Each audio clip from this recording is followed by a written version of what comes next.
नमस्कार, मैं हूं संजय कुमार। एक बात आपको बताना चाहूँगा और आपको भी इस बात को समझना पड़ेगा कि बाल विकास परियोजना आंगनबाड़ी आंगनबाड़ी सेंटर में वही बच्चे पढ़ते हैं जो गरीब मजदूर तबके के लोग होते हैं। बड़े बड़े लोग तो अपने बच्चों को अच्छे अच्छे स्कूल में पढ़ाते हैं, बड़े बड़े स्कूल में भेजते हैं, लेकिन गांव समाज देहात और शहरों में भी जो मजदूर तबके के लोग हैं उन्हीं के बच्चे आंगनबाड़ी सेंटर में पढ़ते हैं। लेकिन आंगनबाड़ी सेंटर इतनी कमज़ोर दिन पर दिन क्यों होता जा रहा है?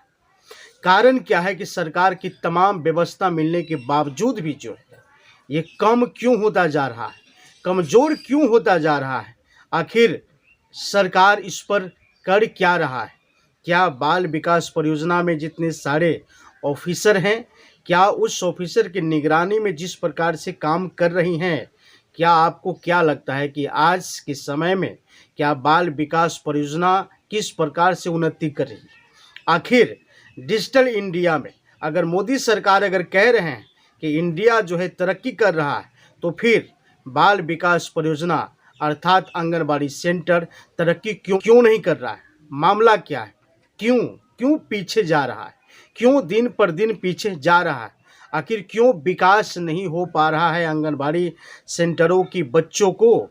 आखिर क्यों कुपोषण से बचाने के लिए तमाम फ्रूट से लेकर के नाश्ता तक और नाश्ते से लेकर के खाने तक और खाने से लेकर के मेडिसिन तक दिए जाते हैं?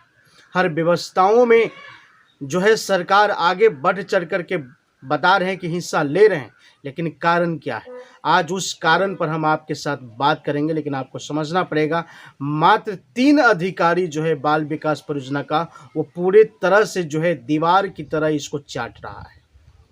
ऐसी स्थिति में ला दिया हुआ है कि जहां पर समाज के बच्चे किसी भी प्रकार से सुरक्षित नहीं है और नहीं वहाँ पर भरण पोषण की व्यवस्था में पूरा होता है। अगर क्यों नहीं होता है, इसकी जिम्मेदार आखिर आंगनबाड़ी सेविका है या फिर आईसीडीएस ऑफिस के 3 कर्मचारी है, जो कर्मचारी बड़े लेवल पर घूसखोरी करते हैं, बड़े लेवल पर कमीशन लेते हैं और बड़े लेवल पर उन्हें किसी भी प्रकार से देख रेख करने का कोई भी ऐसी मुद्दा पर उनका पहल नहीं होता है। आखिर कारण क्या है? तमाम आंगनबाड़ी सेविका और सहायिका पूरे भारत में धरना प्रदर्शन की है कि उनकी मांग बढ़े, उनकी मांग पूरा हो। लेकिन सरकार इस पर भी ध्यान न देते हुए मात्र कुछ परसेंट आंगनबाड़ी सेविका और सहायिका की वेतन को बढ़ाया है। लेकिन उससे पहले आपको बता दूं कि इससे आंगनबाड़ी सेविका के यहाँ जो बच्चे पढ़ते हैं उस बच्चे को क्या लाभ मिल रहा है? कारण क्या है कि ये 3 अधिकारी डीपीओ, सीडीपीओ और सुपरवाइजर, जिसको एलएस कहा जाता है, वही 3 अधिकारी क्यों इस विभाग को एक दीवार की तरह चाट रहा है, इसको एकदम बिल्कुल खामोश कर रहा है, कमज़ोर कर रहा है? क्यों? आखिर कारण क्या है? ये आपको समझना पड़ेगा कि जहां जिला में लगातार बताया जाता है कि करोड़ों रुपये की मांग होता है, जिला से ये बताया जाता है कि भाई मंत्री तक इसमें शामिल है रिश्वतखोरी में। आखिर कब तक ये मजबूत होगा बाल विकास आंगनबाड़ी सेंटर, और कब तक यहाँ के बच्चे पढ़ लिख करके टैलेंट होगा, और कब इन्हें शक्ति मिलेगा कुपोषण से लड़ने के लिए?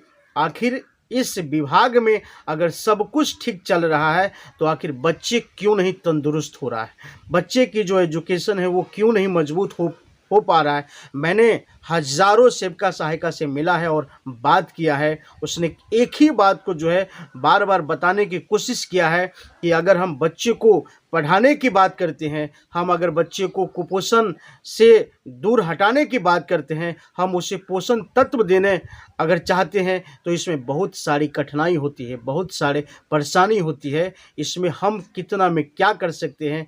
बस इसी बात को लेकर के आंगनबाड़ी सेविका और सहायिका पूरे धरना प्रदर्शन भारत में करके अपनी मनोबल को इस प्रकार से बढ़ाना चाहती है, जिस प्रकार से शिक्षक को इज्जत मान सम्मान मिलता है और वो बच्चे को एक अच्छे एजुकेशन दे करके एक अच्छे मुकाम पर लाने की काम करते हैं, उसी प्रकार से आंगनबाड़ी सेविका और सहायिका चाहती है। लेकिन कारण क्या है कि वो नहीं रुक पाता है।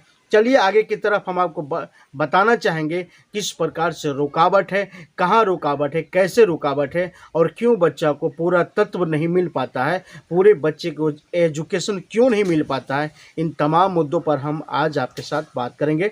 लेकिन उससे पहले आप हमारे चैनलों पर अगर नए हैं तो चैनल को सब्सक्राइब कर लीजिए, बेल आइकन दबाकर, और चैनल को साथ साथ ज्वाइन भी कर लीजिए। चलिए आगे आपको बता रहे हैं कि आंगनबाड़ी सेंटर पर जो बच्चे पढ़ते हैं वो कुपोषण के शिकार हैं और कुपोषण से क्यों नहीं बच पा रहे हैं, क्यों नहीं उसे पोषण तत्व मिला जा रहा है। ये समझिए आप बातों को बताना चाहेंगे कि गांव देहात में, बिहार में बहुत सारे जगहों पर ऐसा है कि मात्र 14,000 रुपये पोषाहार जो है मिलता है। उस 14,000 पोषाहार में कम से कम 30 से 40 बच्चों को जो है एक महीने की खुराक है, जिसमें नाश्ता और खाना दोनों शामिल होता है। और उसी 14,000 पोषाहार में से अपनी कमीशन जो है आईसीडीएस विभाग के जो ऑफिसर है सीडीपीओ, वो 3 से 4 हज़ार रुपये और कहीं कहीं तो 5 से 6 हज़ार रुपये। वही आपको बता दूं कि धरना प्रदर्शन जब से समाप्त हुआ है तब से वही सीडीपीओ का मांग है उस पोषाहार के पैसों में से 50-50 अर्थात यानी आधे आधे पैसे जो है मांग करती है।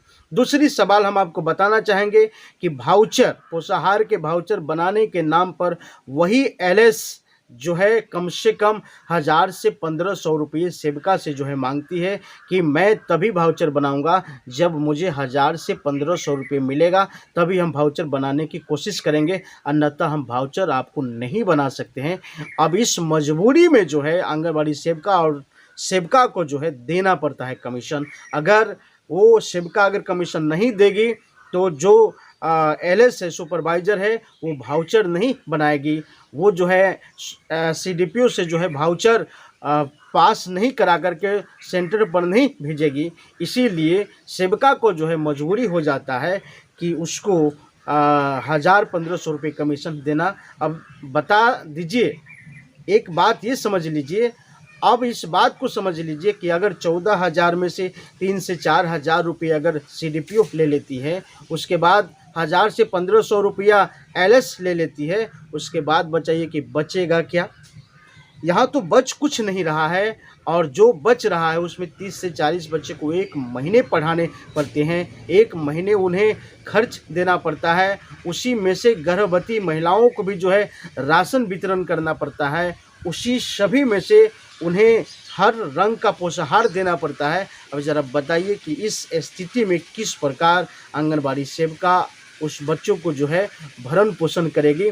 साथ साथ आपको बताना चाहूँगा, यहाँ तक की खबर आता है कि अगर डीपीओ को कमीशन नहीं देते हैं तो डीपीओ भी जो है तमाम प्रकार की जांच जो है उस सीडीपीओ पर बैठाते हैं और आंगनबाड़ी सेविका पर बैठाते हैं जांच, और चयन मुक्ति का डर दिखा करके किसी न किसी प्रकार से जो है कमीशन उतारने की बात ही करते हैं। इन तमाम मुद्दों पर हमारे जो यूएनआई न्यूज़ स्टार चैनल है, ये लगातार आंगनबाड़ी सेविका, सहायिका के और आईसीडीएस ऑफिस विभाग के तमाम उन चीज़ों को आपके सामने दिखाता है कि जहां पर एक समाज को जो है मजबूत बनने की